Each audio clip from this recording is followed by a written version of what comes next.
नमस्कार, मैं सुनील कुमार गुप्ता आपका बहुत स्वागत करता हूं सिटी न्यूज़ पर। और आपने देखना भी शुरू कर दिया है मुंगेर शहर का वो चैनल जो आपको सोशल मीडिया के माध्यम से सबसे पहले अवगत कराता है आपके अगल बगल हो रही घटनाओं को, और जो जानना चाहते हैं वो आपको दिखाता है। तो इस बार हमारे स्टूडियो में आपकी बात आपके साथ कार्यक्रम में मौजूद है मुंगेर के नवनिर्वाचित विधायक कुमार प्रणय। सबसे पहले तो हम स्वागत करेंगे सर आपको, और बधाई आपको। मुंगेर की जनता ने अपार समर्थन दिया और हम लोगों के विधायक आप बने हैं। धन्यवाद।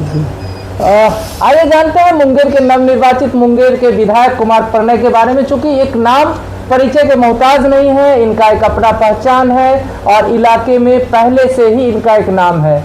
और जैसा कि आप लोग सब लोग जानना चाहते हैं कि सर आपका परिचय क्या है। मेरा नाम कुमार प्रणय है जी। अभी एनडीए ने और खासकर मुंगेर की महान जनता ने मुझे अपने प्रतिनिधित्व करने का दायित्व दिया। परिचय तो विधायक के बारे में सब लोग जानते हैं सर। आप जैसे आपका जो प्रारंभिक शिक्षा दीक्षा कहाँ तक आप किए हैं सर? ये मेरी शिक्षा मैंने एमए किया है। हाँ, एमए मास्टर ऑफ आर्ट्स। और आपका जो मतलब कहाँ से किए थे सर एमए? कौन सा कॉलेज? हाँ, तिलका मांझी विश्वविद्यालय से गांधी विचार विभाग है। जी जी। गांधी विचार विभाग से गांधीयन थॉट से मैंने एमए किया। एमए किया। तो देखिए भाई, आप अपने विधायक को ये जान लीजिए कि आपके विधायक पढ़े लिखे नहीं, मास्टर ऑफ आर्ट्स से, आप समझ लीजिए। और सर आपकी पृष्ठभूमि, अगर राजनीतिक पृष्ठभूमि कहें तो आपका क्या है, कहाँ से आते हैं? राजनीतिक पृष्ठभूमि, सबसे पहले मैं राष्ट्रीय स्वयंसेवक संघ का स्वयंसेवक हूँ और वहीं से सामाजिक कार्यों के प्रति मेरी रुचि बढ़ी। उसके बाद 1990 के लगभग मैं भारतीय जनता पार्टी में हमारी भूमिका तय की गई। मैं बूथ स्तर का कार्यकर्ता बना और 1992 से मैं पहली बार मुझे मंडल महामंत्री का दायित्व दिया गया और उसके बाद लगातार वो क्रम चालू रहा। मैं तारापुर मंडल का 2 बार मंडल महामंत्री रहा, तारापुर मंडल का 2 बार यानी कि 2 सत्र मंडल का अध्यक्ष रहा, फिर जिला कार्य समिति का एक सत्र सदस्य रहा, फिर पंचायती राज प्रकोष्ठ का जिला संयोजक रहा, फिर जिला का महामंत्री रहा 1 सत्र, फिर जिला के अध्यक्ष के रूप में मुंगेर जिला में 2 सत्र काम किया। और उसके बाद लगातार कई सत्रों में कई जिलों का प्रभारी के रूप में दायित्व का निर्वाह किया। जैसे भागलपुर है, बांका है, जमुई है, नौगछिया है, इन सब जिलों में लगातार जिला प्रभारी के दायित्व का निर्वाह किया। अभी भी बांका जिला का जिला प्रभारी का दायित्व है। और 2014 में भागलपुर का लोकसभा प्रभारी रहा और 2019 में भागलपुर का लोकसभा प्रभारी रहा और 2024 में भी खगड़िया का लोकसभा प्रभारी रहा, खगड़िया का जिला प्रभारी भी रहा। तो लगातार संगठन के कार्यों को करता रहा। और इसी बीच तारापुर की महान जनता ने मुझे 2001 में जनप्रतिनिधि के रूप में मुखिया का दायित्व दिया, तो 2001 में मैं मुखिया बना और उसके बाद फिर अभी मुखिया बना। 2 सत्र मैंने तारापुर पंचायत के मुखिया के दायित्व का निर्वाह किया। और जिला अध्यक्ष भी आप रहे भाजपा के? 2 सत्र जिला अध्यक्ष रहा मुंगेर। और पंचायत में जहाँ तक सवाल है तो पहली बार जब 2001 में मैं मुखिया चुना गया, उसके बाद 2006 में आरक्षण हो गया। जी जी। तो फिर हमारी माँ जी मुखिया बनी, 2 सत्र उन्होंने मुखिया दायित्व का निर्वाह किया। उसके बाद फिर जब जनरल सीट हुआ तो फिर वहाँ की महान जनता ने मुझे मुखिया के दायित्व का निर्वाह दिया। अब एनडीए के लोगों ने, एनडीए के हमारे नेताओं ने और तारापुर मुंगेर विधानसभा की महान जनता ने मुझे मुंगेर विधानसभा के प्रतिनिधि के रूप में दायित्व दिया। देखिए, मेंबर ऑफ लेजिस्लेटिव असेंबली के सदस्य चुन गए हैं बिहार में, और वो हाफ टेंट वाले शाखा से ये ज्वाइन किया और आज एमएलए साहब बन गए, माननीय बन गए। बड़ा लंबा इनका पृष्ठभूमि है। और चूंकि देखिए निजी बातें भी हम करेंगे इनका, तो ये तो सर आपका राजनीतिक रहा। और पारिवारिक पृष्ठभूमि क्या, चूंकि राजनीति में बहुत खर्चे वर्चे होते हैं, पैसे चाहिए और संगठन में लोग चाहिए, तो इसके लिए आपका पृष्ठभूमि पारिवारिक पृष्ठभूमि क्या? पारिवारिक पृष्ठभूमि, हमारा परिवार, हम लोग अच्छे किसान में जाने जाते हैं और अच्छे व्यवसायिक वर्ग से आते हैं, इसलिए मतलब इतने अच्छे कि आप टॉप 5 में अगर देखा जाए तो इस बार जो प्रत्याशी की जो अचल संपत्ति था आप टॉप 5 में रैंक कर रहे थे। वो बिल्कुल हमारे पूर्वजों की देन है। अच्छा, लंबे समय से हमारे पूर्वजों ने इस चीज़ को बनाकर रखा है और उस मतलब पूर्वज के ही पैसे को आप खर्च कर रहे हैं राजनीति में। पूर्वज के पैसे को खर्च नहीं कर रहे हैं, पूर्वज की जो दी हुई धरोहर है हाँ, उसको बचाते हुए हाँ, हमारे जो पिताजी ने अपने व्यापार से, अपने कृषि से, हमारे जो परिवार के लोग, हमारे भाई ने अपने व्यापार और कृषि से कमाया, उसको हम लोग उसके माध्यम से राजनीति लगभग 143 करोड़ का दिखाए थे ना, कितना जो भी होगा वो दिखाया था। वो बिल्कुल। चलिए, ये आपने राजनीति सफर कहाँ से शुरू किया ये भी बताया। अच्छा, ये बताइए कि आप राजनीति में कैसे आ गए? मतलब क्या कभी सोचे थे, पढ़ाई कर रहे थे एमए, फिर कैसे सोचे राजनीति में कैसे आ गए? कुछ राजनीतिक में मैं तो बहुत पहले आ गया। हाँ। मैंने कैसे आए, मतलब क्या सोचे? मैं बता सकता हूँ कि जब मैं संघ का स्वयंसेवक बना हाँ, तो निश्चित रूप से सामाजिक कार्यों में रुचि बढ़ी, समाज के प्रति एक लगाव जो था वो बना और वो मुझे प्रेरित किया हाँ, कि मैं सामाजिक कार्यों में जाऊं। और इसके बाद लगातार समाज के कार्यों को मैं करता राजनीति में सामाजिक के हाँ, कार्य में ये हमने कई कार्य किए। जैसे जैसे एक दो कार्य जैसे आपको बताऊं कि जब बिहार में राजद की सरकार थी हाँ, और उस समय हम लोग का ग्रामीण क्षेत्र है, तो उस समय बड़ी बड़ी डकैतियाँ और रात को होती थी। अच्छा अच्छा अच्छा, तो उसमें हम लोगों ने रक्षा विकास समिति का गठन किया। अच्छा, एक हमारे यहाँ बड़ी घटना घटी थी, तारापुर बाज़ार में एक दुकान का लूट हुआ था। उसके बाद वहाँ के समाज के लोगों ने बैठक की और उसमें निर्णय लिया गया कि हम रात को पहरा का काम करेंगे, रात्रि जागरण का काम करेंगे, जिससे हम अपनी सुरक्षा कर सकें। और मैं काफ़ी उस समय छोटा था, लेकिन उसी समय मुझे समाज के लोगों ने उस जो उसका रात्रि जागरण का जो कार्यक्रम था उसका अध्यक्ष बना दिया और हमारे नेतृत्व में वो रात्रि जागरण का काम, एक अच्छी टीम बनाई गई समाज की और हम लोग लगातार कई सालों तक रात्रि जागरण का काम करते रहे और अपने गांव की सुरक्षा करते रहे। वहाँ से और समाज के प्रति रुचियाँ बढ़ी और काम करने का जज्बा बढ़ा और यही क्रम लगातार चलता रहा। कई शादी में भी आते हैं, कोई बेटियों की शादी के लिए तो आप खुले मन से हाथ से एकदम दे देते हैं भाई। बिल्कुल, वो तो सामाजिक कार्यक्रम का एक पार्ट है कि आधा शहर तो तारापुर कुमार पढ़ने के शहर। बिल्कुल, उसमें तो जो चल बन सकता है हाँ, और निश्चित रूप से समाज के जो लोग जिनको ज़रूरत है, खास कुमार पढ़ने के बारे में बोला जाता था मुखिया के कार्यकाल में कोई कमीशन नहीं, जनता का काम होना चाहिए। बिल्कुल, ये करते थे। मुझे अच्छा, जैसे आपके पास इतने पैसे हैं भाई, देखिए मतलब 100 करोड़ समझ रहे हैं भाई, और उनके वो क्या करेंगे? 10% 20%। तो अब विधायक कब बन गए? विधायक बन गए भाई, और सभी की ओर से शुभकामनाएं भी है। और राजनीतिक जो है वो आपका मुंगेर के लोग ये भी जानना, तो बहुत लोगों ने कहा कि भाई ये ज़रूर पूछिएगा कि भाई कहाँ के हैं, तो मैं ये भी बता दूं, इनसे पूछने की ज़रूरत नहीं, मैं जानता हूँ मुंगेर ज़िले के तारापुर के रहने वाले और लल्लू पोखर में भी है इनका, तो आप इनसे मिल सकते हैं, कहीं भी मिल सकते हैं। जीतने के बाद लोग बोलते हैं नहीं मिलते हैं, जीतने के बाद यही है। अब तो धन्यवाद कर रहे हैं, लोगों के बीच आभार प्रकट करने जा रहे हैं। और हमने 2-3 दिनों से लगातार इनका मूवमेंट पर अगर नज़र रखें तो एक दिन मिल गए थे ये पटेल वाला में, फिर यहाँ आपके वार्ड पार्षद के यहाँ, आज तो वकील संघ में भी गए, तो लगातार मूवमेंट है, आभार भी चल रहे हैं। लेकिन चूंकि बड़ी जिम्मेवारी, जनता ने बहुत बड़ा आपको जिम्मेवारी दी है, लगभग 16-17 हज़ार से आपने जीत हासिल किया ना, 18,000 19,000 लगभग है, 18,700 18,000 के आसपास से, 19,000 के आसपास से आपको जनता ने अधिक वोट दिया और यानी कि आप पर भरोसा किया। क्योंकि दूसरे नंबर पे राजद का विनाश कुमार विद्यार्थी थी, वो भी 5 साल से कर रहे थे और पिछला बार 1200 के आसपास से पराजित हुए थे और इस बार 18,000 से पराजित हुए। तो एक बड़ा फासला उनको हटा करके आपको जनाधार जिस तरह से मिला है, तो आप पर बड़ी जिम्मेवारी, ये तो मानते हैं कि बड़ी जिम्मेवारी है। क्या आपको लगता है कि मुंगेर का जितना विकास होना था वह हो पाया या नहीं हुआ? अगर नहीं हुआ तो इसके लिए क्या मतलब आप कारण गिनाते हैं? पहले हुआ या नहीं हुआ, इस पर हम लोग चर्चा करते हैं। मुंगेर के विकास के लिए लगातार जो हमारे एनडीए की सरकार है और जो यहाँ के जनप्रतिनिधि रहे हैं, वो लगातार मुंगेर के विकास को कार्य कर रहे हैं। और इसमें और गति देने की ज़रूरत है और लोग एनडीए सरकार इसमें और विकास के कार्यों को गति दे रही। मुंगेर में इतना जान लीजिए कि बेरोजगारी अधिक है और इसको लेकर के अभी जैसे एक दो उदाहरण देखें कि मुंगेर का बंदूक कारखाना, बंदूक विनिमय कारखाना जो है मृत प्राय हो गया। कई कंपनियां उसमें चलती थी, 36 31 इकाई, और अब वो खत्म होने पर है या कह सकते हैं मृत प्राय है। उसको लेकर के और क्या योजना है, एक सवाल ये भी है। और आईटीसी में स्थानीय बहाली ना के बराबर रह गई है, बल्कि वहां पर 370 रुपये में दैनिक मजदूर की संख्या ज्यादा हो गई है जो वहां जाकर के अंदर मजदूरी करते हैं। और वही हाल मुंगेर का दूध फैक्ट्री का भी है।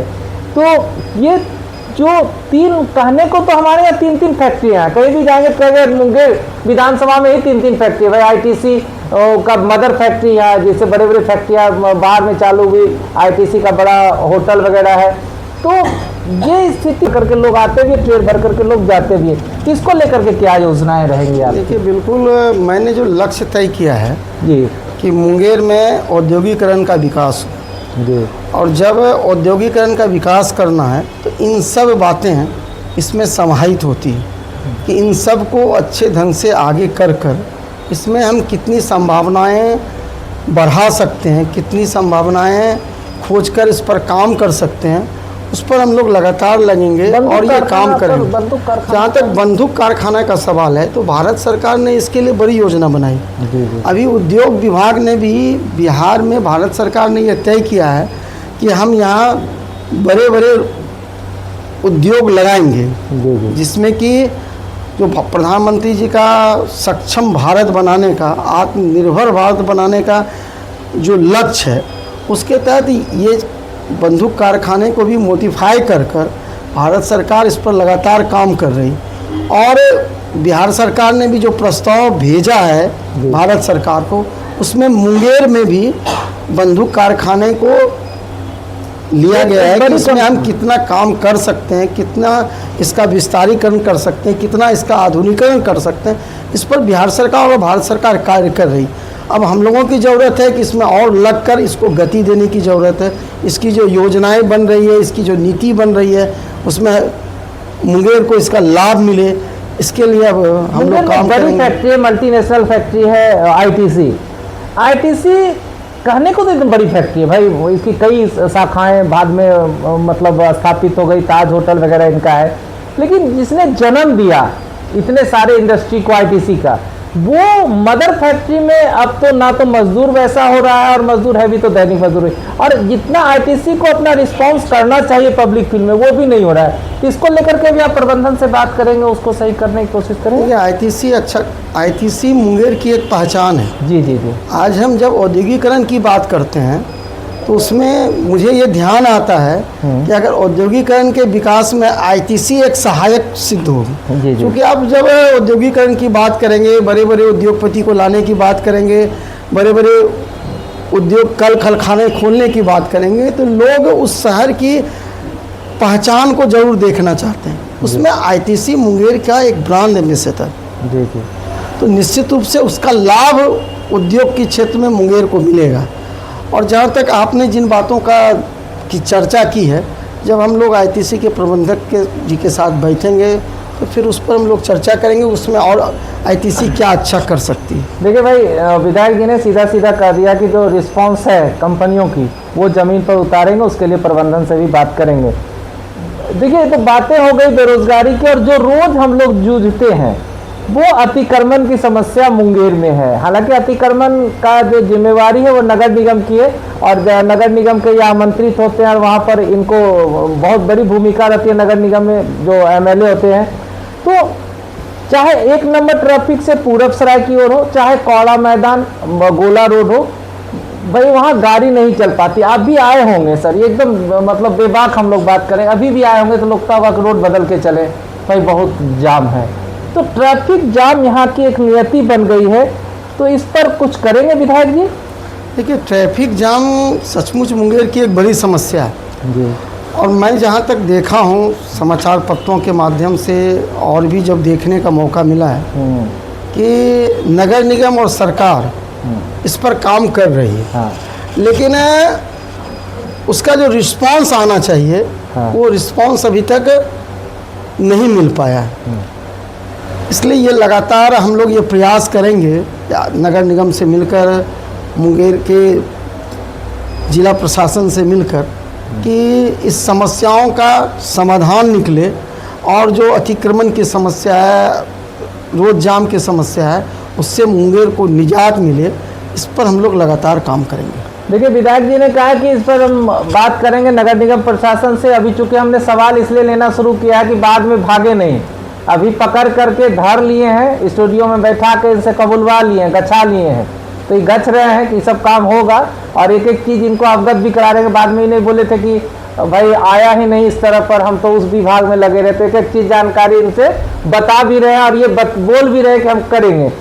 मुंगेर में जाम की समस्या खत्म हो, यातायात सुदृढ़ हो, इसके लिए कार्य प्लानिंग भी होगी और उस पर ये काम भी करना चाहेंगे। स्ट्रीट वेंडर एक बड़ा समस्या है, जो ठेला पर जो ना फल वल सब्जी बेचते हैं, वो फुटपाथ के किनारे टोकरी में फल सब्जी बेचने वाली वो अस्थायी जो दुकानदार है, वो भी एक परेशानी का सबब है। क्या उसके लिए भी कोई कार्य योजना है? जब जब मुंगेर के जाम की बात करते हैं, हाँ, तो ये सब है, तो ये सब बातें उसी में आती हैं। इन सभी समस्याओं का जब समाधान होगा तभी उसका। मुंगेर में बाढ़ की समस्या हर साल होती है और हर साल करोड़ों रुपए फूंक दिए जाते हैं कि बाढ़ का पानी गांव में न प्रवेश हो। चाहे गांव के मुडेर पर लगा दे, जियो बैग लगा दे, करोड़ों रुपए खर्च होता है। तो क्या ऐसा नहीं हो कि बांध ही हम बना दे कि भाई पानी इधर नहीं है? जितना करोड़ रुपए का हम जियो बैग लगाते हैं, जितना हम श्रम पावर लगाते हैं, तो कोई ऐसी योजना तो हो। अभी देखिए, जिस तरह से लाल दरवाजा के पास जो है बांध आधा बना हुआ है, उसके बाद चंडिका स्थान वाला एरिया में बांध नहीं है, तो क्या बांध भी तो बना सकते हैं? या ऐसी कोई योजना जिससे कि प्रभावशाली हो और बाढ़ की समस्या से लोग परेशान है। चूंकि आपके विधानसभा क्षेत्र में ज्यादा एरिया जो है दियारा इलाके की है, इससे आप तो अवगत होंगे ही और आपको बताए भी लोग होंगे। तो बाढ़ की समस्या से कैसे निपटेंगे, क्या उसके लिए कुछ करेंगे?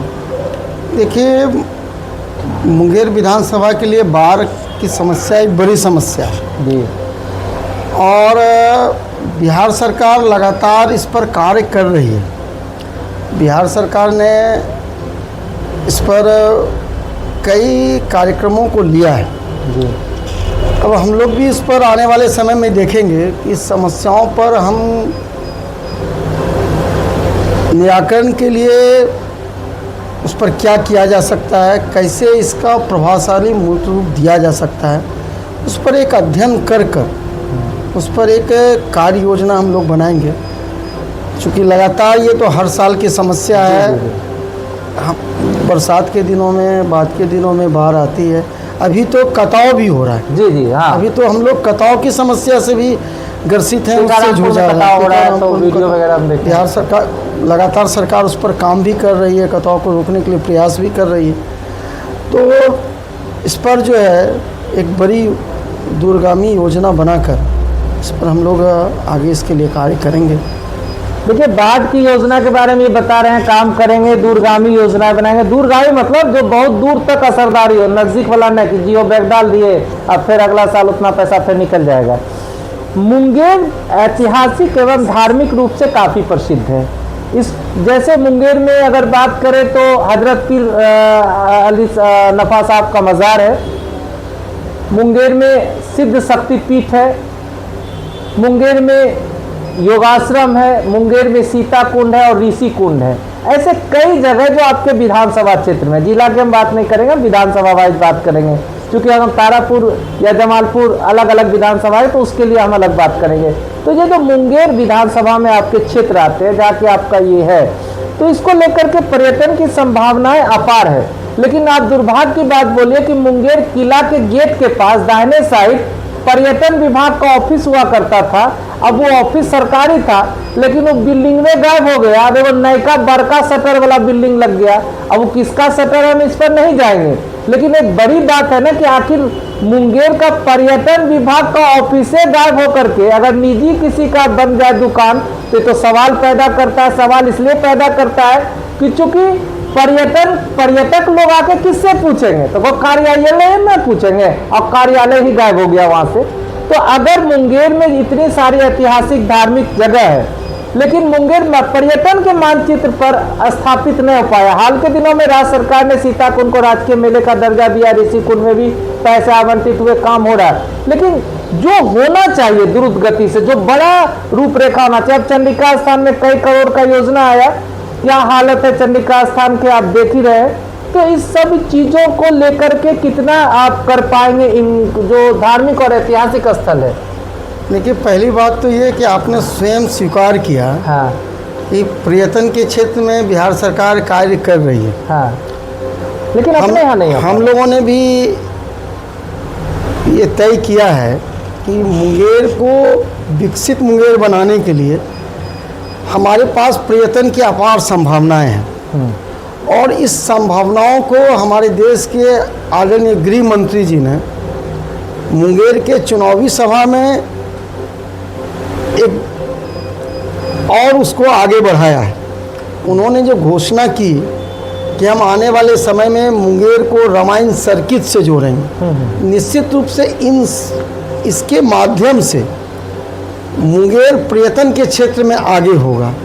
और जब हम गृह मंत्री जी ने कहा कि हम रामायण सर्किट से जोड़ेंगे, तो निश्चित रूप से पर्यटन के क्षेत्र में अपार संभावनाएं खुलेगी। हमारे यहाँ जो ऐतिहासिक धरोहर हैं उन सब को ध्यान में रखते हुए पर्यटन के लिए क्षेत्र में एक बड़ा काम किया जाएगा, जिससे कि यहाँ पर्यटन का विकास हो, यहाँ देश के हर कोने के लोग मुंगेर आएँ। ऐसी देश के हर कोने से लोग मुंगेर आए, इसलिए कि मुंगेर की कोई पहचान हो। मुंगेर की पहचान है मुंगेर का किला, लेकिन मुंगेर की किला की आप स्थिति ऐसी देखें कि 8-8 आंसू बदहाली के लिए बहाने को मजबूर है। मुंगेर का ऐतिहासिक किला का जो फ्रंट गेट है उस पर जेएमसी कंपनी ने हर घर नल जल योजना के तहत मोटा पाइपलाइन बिछा दिया, और वो भी एक गेट को खत्म करके। आप ये समझ लीजिए, ये पाप तो नहीं बोल सकते ना, ये अनलीगल है, क्योंकि ये आपका ऐतिहासिक धरोहर को छेड़ने की अनुमति कैसे दे दिया। और उन्होंने पाइप बिछाया और पाइप लीकेज हो रहा है, पाइप के पानी लीकेज होने से किला धराशायी हो सकता है। ये तो मुख्य प्रवेश द्वार, उत्तरी किला द्वार जो लाल दरवाजा इलाका है, वो कई महीनों से, कई साल से बोला जा रहा है गिर जाएगा गिर जाएगा, गिर ये गया, अब बंद है, कई महीनों से बंद है। और वहाँ कई हजार आबादी 5 किलोमीटर दूरी तय करके ऑफिस कार्यालय और छोटे छोटे बच्चे ठंड में ठिठुरते हुए जाने को मजबूर है। 5 किलोमीटर दूर, अगर उसका कहीं बगल में है तो किला का उपयोग नहीं कर पाते।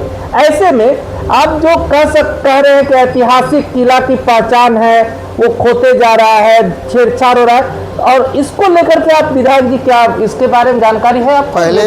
पहले मैं आपको बताऊं, ये आप कह रहे हैं कि पहचान खोते जा रहा है। हाँ। मैं नहीं कह रहा हूँ, ऐतिहासिक किला की पहचान बनी हुई है।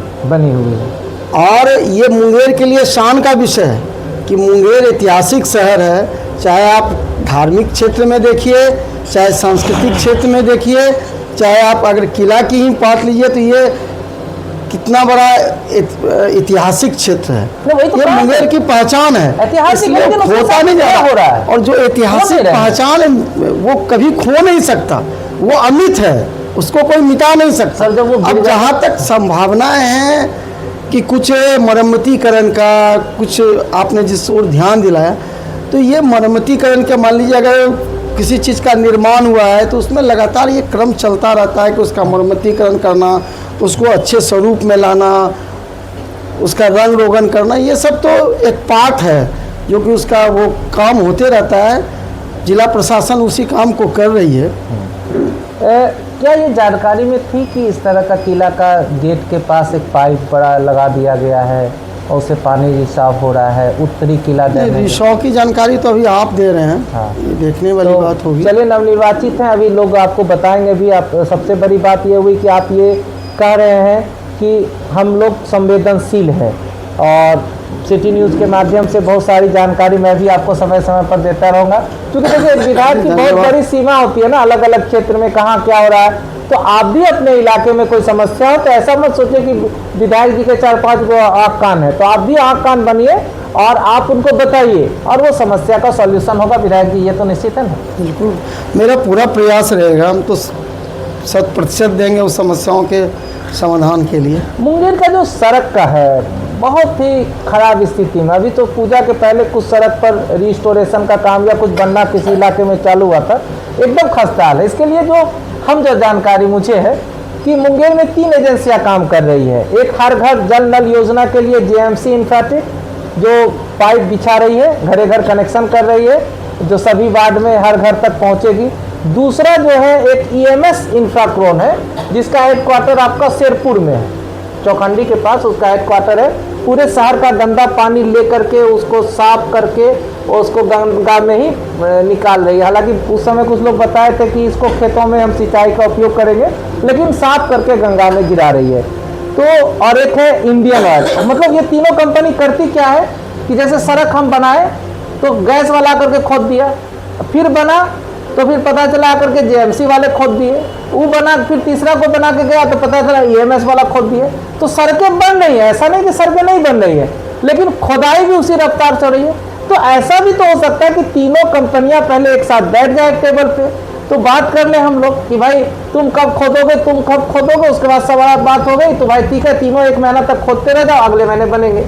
ये नहीं हो रही है। मुंगेर शहर की सड़कों का एकदम खस्ता हाल है। आपको कई इलाके से फोन भी आते होंगे या नहीं आए हैं तो अब आना शुरू हो गया होगा, हो जाएगा, चूंकि आज का शो देख करके कि अगर इलाके में कोई समस्या है तो इनको बताएंगे। तो इसको लेकर के सड़क की समस्या आप देख रहे हैं साहब? देखिए समस्याएं तो हम लोग लगातार घूम रहे हैं तो देख ही रहे हैं, और उस समस्या के समाधान के लिए लगातार उसमें बिहार सरकार और अन्य एजेंसियाँ प्रयासरत भी है।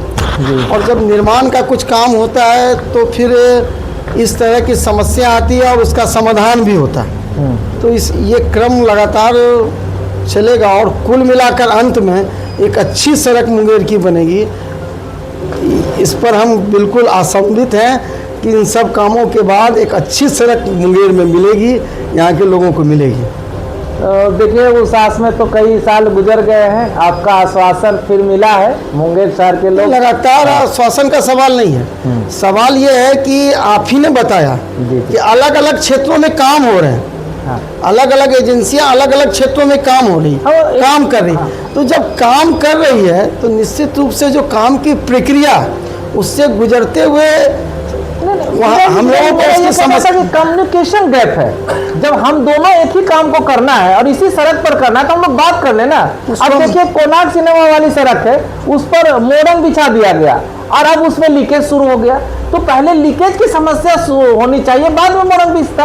अब ये तो कम्युनिकेशन गैप है सर, उसकी पहल करेंगे तो दूर हो सकती है। बिल्कुल आपका सुझाव पर हम लोग काम करेंगे, एक पहल होनी चाहिए। एक देखिए हमारा जो एक है कि हम लोग अगर मुंगेर से खगड़िया बेगूसराय जाना चाहते हैं तो बड़ा लिंक रोड हम लोग यूज कर लेते हैं, और जैसे पुल पर जाते हैं तो अंधेरा हो जाता है और आगे में लगा दिया गया था बैरिकेटिंग कि भाई इतना ज़्यादा ओवरलोड अगर ले जाओगे तो नहीं जाने देंगे, फंस जाएगा ट्रक। उसको ही लोगों ने तोड़ दिया, फिर लगाया, फिर तोड़ दिया। और हालत ये है कि तोड़ा तोड़ी तो चलिए रहा है, अंदर में आज तक बल्बे नहीं जला। 1-2 महीना लोग कोशिश किए, कई साल महीना बीतने के बाद बल्ब जलने का, तो भूतहा बल्ब जलने लगता था, कभी जलता था कभी बुझता था, उसमें डर भी लगता था। तो एक बार जो आप कभी गए होंगे मुंगेर खगड़िया बेगूसराय, कई बार गए भी होंगे, तो रात में अंधेरा रहता है, उससे दुर्घटनाएं बहुत ज़्यादा होती है। देखिए आप विधायक बने, आपको अफसोस होगा कि अपने विधानसभा का क्षेत्र के लोगों की अगर किसी कारण से जान जाती है, जो दूर हो जाती है, तो आपको भी लगेगा कि नहीं मेरे से ये गलती हुई, मैं इसको सुधरवा सकता था। वो लाइट नहीं जलता है सर। बिल्कुल आपने ध्यान आकर्षित कराया है, लगातार अब हम लोग उस पर काम करेंगे, उस समस्याओं का समाधान हो। NHI से बात वगैरह करके सर उसको ज़रा प्राथमिकता में रखिएगा, बहुत ज़्यादा डिस्टर्ब होता है। और तमाम जो लोग व्यूवर्स देख रहे हैं वो कमेंट ज़रूर करते रहिएगा कि क्या छूट रहा है, वो बताइएगा भी। और विधायक जी का नंबर भी हम नीचे लिख दिए रहेंगे, आपको जो नंबर नीचे चलते रहेगा तो उस पर आप फ़ोन करके इनको भी बता सकते हैं, इनके टीम को भी बता सकते हैं, और जल्द ही आप लोगों की समस्याएँ दूर होगी। मुंगेर के खगड़िया बेगूसराय वाला बहुत बड़ा समस्या था, कई लोगों ने उस पर कहा था कि हमसे सवाल करिएगा, मैंने इनके बारे में भी आपको कह दिया कि ये सारा चीज़ है। जो एक और भी सवाल है आपका कि सरकारी कार्यालय में, खास करके प्रखंड कार्यालय में जाए तो वहाँ अंचल कार्यालय, सदर ब्लॉक, मोटेशन का हो या जाति आवास, अब ऑनलाइन हो भी गया है, लेकिन फिर भी सर कुछ खर्चा वहाँ लग जाता है। एकदम गलत है। कहाँ से बात आएगी कुछ खर्चा लगे? सरकार ने तो वहाँ है दलाल टाइप के लोग। सरकार ने तो पूरी पारदर्शिता कायम की है। अब तो लोग हर कार्यों के निष्पादन के लिए ऑनलाइन की व्यवस्था की गई है। आप ऑनलाइन कीजिए, उसका निराकरण करके निकल। इसलिए मुझे नहीं लगता है मतलब एक जिला के कौन थे सीओ और उनका डाटा एंट्री ऑपरेटर 2 लाख रुपया लेकर धरा गए। तो जो लोग गलत करते हैं वो लोग पकड़े जा रहे हैं, वो लोग दंडित होते जा रहे हैं। बिहार सरकार ने तो इस पर 0 टॉलरेंस रखा है। जो लोग गलत करेंगे वो दंडित होंगे, वो पकड़े जाएंगे। लेकिन आपका जो ये कहना है कि प्रखंड कार्यालय में या इन सब अंचल कार्यालयों में, तो अब मुझे नहीं लगता। अब जब ऑनलाइन होने के बाद हमारी जनता इतनी सजग है, सब कुछ ऑनलाइन कर रही है, तो सवाल नहीं होता है। कहता है कि पैसा दोगे तो ठीक है, तो फिर बाद में रिजेक्ट हो जाएगा। नहीं हो जाता। अब तो समय निर्धारित है। हाँ। आप जैसे ऑनलाइन करते हैं तो उस सेवा के लिए समय निर्धारित है कि ये सेवा आपको इतने दिन में उपलब्ध करा दी जाए। हाँ। उतने दिन में वो उपलब्ध होता है, तो अनावश्यक खर्च का सवाल कहाँ है? चलिए विधायक जी, अगर फिर भी किसी को समस्या होती है तो फिर कह रहे हैं नीचे फ़ोन नंबर लिखा हुआ है, फ़ोन करिएगा इनको कि सर कुछ पैसा मांग रहा है। विधायक जी जाके बिल्कुल मैं कहता हूँ अगर कोई मांग रहा है तो नहीं देना चाहिए। सरकार लगातार प्रयासरत है, सरकार उस सिस्टमों को सुधार रही है, आपको ऑनलाइन व्यवस्था दी है, आप उसको कीजिए और उसमें जो डेट हैं उसके बाद वो सेवा आपको उपलब्ध हो जाएगी। चलिए भाई, सवाल जवाब का राउंड को हम यही समाप्त करते हैं। बहुत लंबा सवाल हो गया, समस्याएं भी हो गई, विधायक जी को बधाई भी है और आप लोग भी बधाई दे भी दे रहे हैं। एक दो चीज़ें हमारी छूट गई थी रैपिड एक्शन राउंड 5 से। विधायक जी एकदम मतलब जब आप मुंगेर में आए, नॉमिनेशन किए और उतना ताम झाम नहीं दिखा जो होता है लंबा चौड़ा, एकदम साइलेंटली अपने वर्करों के लिए जाके नॉमिनेशन फाइल कर दिए। जो भीड़ है वो तो था ही, जीतना था ये तो आप शुरू से ही बोले मैं जीतूंगा, इतना ज़्यादा मार्जिन से था ये आपको? देखिए, मुझे ये पूरा विश्वास था कि जिस प्रकार लोगों में एनडीए के नेताओं के प्रति प्यार है, सब विश्वास है, आदरणीय प्रधानमंत्री जी के प्रति, आदरणीय मुख्यमंत्री जी के प्रति, अपने एनडीए के विभिन्न दल के नेताओं के प्रति, आदरणीय चिराग पासवान जी के प्रति, आदरणीय उपेंद्र कुशवाहा जी के प्रति, आदरणीय मांझी जी के प्रति, हमारे सांसद आदरणीय ललन सिंह जी के प्रति जो प्यार है लोगों, और जो 2024 में लोगों ने जिस उत्साह के साथ आशीर्वाद दिया, तो निश्चित रूप से 2025 में वो जो लोगों की श्रद्धा, प्यार और आशीर्वाद है वो एनडीए को मिलेगा। इसलिए मैं पहले से कहता था कि लोगों ने मन बना लिया है कि इस बार फिर बिहार में डबल इंजन की सरकार बनेगी। डबल इंजन की सरकार होगी। बहुत लोग बहुत बात बोलते थे, मैं जब जर्नलिस्ट मैं जब इलाके में जाता था बोलता था उत्साह नहीं है, भाजपा के कार्यकर्ता में उत्साह नहीं, लेकिन ये बात बता दूं कि कार्यकर्ताओं में उत्साह था, वो नज़र नहीं आया, और उत्साह इतना है कि कार्यकर्ता अभी भी एकजुट है, सभी कार्यकर्ताओं को लेकर साथ। देखिए आप, मैं बताता हूँ, भारतीय जनता पार्टी या एनडीए के लोगों का, एनडीए के कार्यकर्ताओं का काम करने का तरीका अलग है, ठीक है। उनका काम करने का, वो ज़मीनी स्तर पर काम करते हैं, उनका स्वभाव, विचार, कार्यशैली वो सबसे हटके है एनडीए के कार्यकर्ता। बहुत लोगों ने कहा कि बहुत लोग खिलाफत भी किए आपके चुनाव में। ऐसा तो मुझे नहीं लगता है। अगर खिलाफत होती तो क्या ये परिणाम आता? एनडीए एकजुट थी, एनडीए के सारे कार्यकर्ता एकजुट थे और सब लोगों ने मिलकर जनता से आशीर्वाद मांगा और उसका परिणाम निकल कर आया है। इतना अच्छा परिणाम है। कोई विरोध में नहीं था? नहीं, मुझे तो नहीं लगता है। कुछ लोग बोले लिख के दिए हैं ऊपर, क्या लिख कार्रवाई के लिए? ऐसा कुछ मुझे तो नहीं है। अब आपको ये सूचना कहाँ से है? मैं नहीं समझ सकता। लिख के क्यों देना? सभी लोग साथ चुनाव में लगे हुए थे, तो लिख के क्यों देना? मतलब सबको माफ भी कर दिया। माफी का सवाल ही नहीं है। कोई आपके माफी का सवाल कहाँ? जब सब लोग साथ हैं तो माफी का सवाल कहाँ? कोई विरोध में नहीं था? कोई विरोध में नहीं था। सब लोगों ने, जिनको जो चुनाव में भूमिका दी गई, उस भूमिका का कार्यकर्ताओं ने बाखूबी निर्वाह किया। सबकी भूमिकाएं अलग अलग थी, सबको कार्य अलग अलग थे, उस कार्यों का सभी ने अच्छे से बाखूबी निर्वाह किया। चलिए रैपिड एक्शन फॉर राउंड शुरू करते हैं।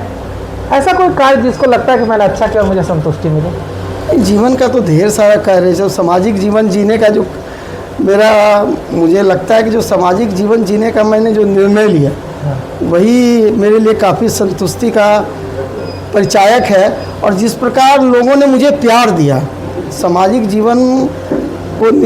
जीवन को जीते हुए जो लोगों का प्यार मिल रहा है, अटूट विश्वास मिल रहा है, वो तो निश्चित रूप से लगता है कि बहुत अच्छा है। लोगों का साथ मिला जब से आप शुरू हुए, आप आगे आए, इस सफर में बहुत सारे लोग हुए, अब बहुत सारे लोग छूट भी गए, कौन साथ चल रहा है? कुछ लोग याद आते होंगे, अरे भाई मुझे तो लगता है कि मेरा ये सौभाग्य है। हाँ। लोग राजनीतिक जीवन में कहते हैं कि लोग साथ आते हैं फिर कुछ दिनों के बाद छूट जाते हैं। मेरा ये सौभाग्य है कि जो लोग हमारे साथ 1992 से दायित्व में आया, या 1990 में जब मैं बूथ का कार्य करता, जो लोग साथ आज आए हैं, आज 2025 में भी वो लोग आज साथ जुड़े हुए हैं। क्या कुमार प्रणय कभी इमोशनल होते हैं?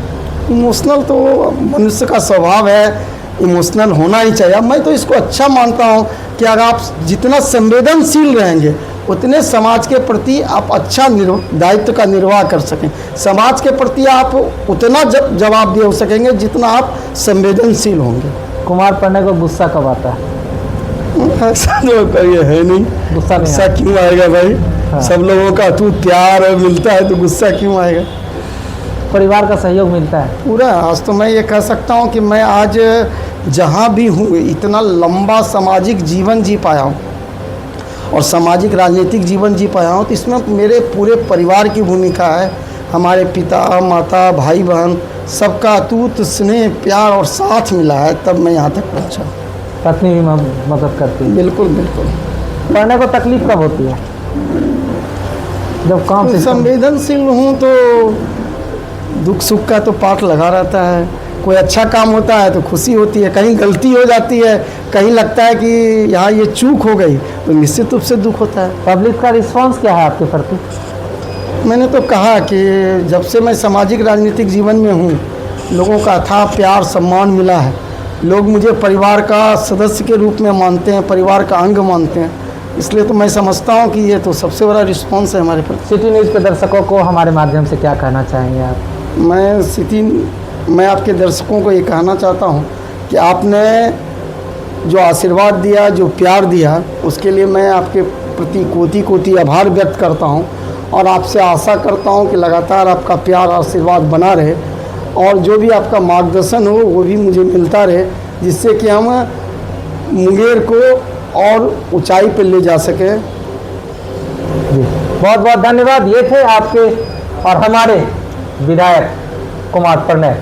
मुंगेर विधानसभा का बहुत बेहतर विकास करेंगे, इन्होंने कई कमेंट्स की और हमारी बातों का जवाब भी दिया। वीडियो सिटी न्यूज़ पर देख रहे हैं, पसंद आए तो फॉलो करिएगा। कैमरे के पीछे सौरभ, मैं हूं सामने सुनील। पसंद आए तो कमेंट जरूर करिएगा। बहुत बहुत धन्यवाद। जय लोकतंत्र। धन्यवाद।